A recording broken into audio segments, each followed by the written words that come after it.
बच्ची जो अपनी गुड़िया को खो देती है, उसे लगता है कि उसकी गुड़िया उसे बुला रही है, जिससे वह एक पुराने और भूतिया मकान में जाती है।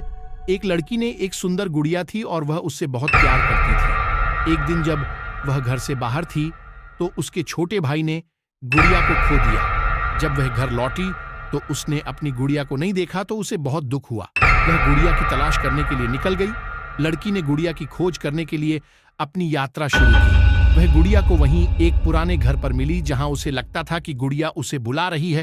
जब वह घर में पहुंची तो उसके लिए एक अजीब स्थिति से फंस गया। मकान बेहद भूतिया लग रहा था और कई लोग जो बच्ची को डराने लगे थे। गुड़िया की अद्भुत आवाज उसे लगातार सुनाई दे रही थी।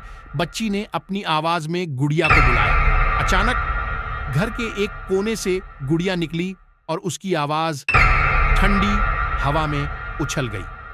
लड़की ने गुड़िया को पकड़ने की कोशिश की, लेकिन वह हाथों से फिसल गई। फिर उसने गुड़िया को फिर से तलाश की कोशिश की और मकान में घूमने लगी। वह कुछ ही समय बाद एक कमरे में गुड़िया को ढूंढती है, जहां बहुत से बड़े गुंडों के साथ एक वृत्ताकार खड़ा था।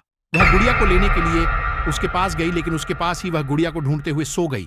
जब वह नींद से जाग उठा तो उसने देखा कि उसके सारे गुड्डिये और जासूस लापता थे। वह बहुत डर गया और वहां से रूटिंग करने लगा। उसने घर के बारे में सोचा था कि गुड़िया उसका पीछा कर रही है।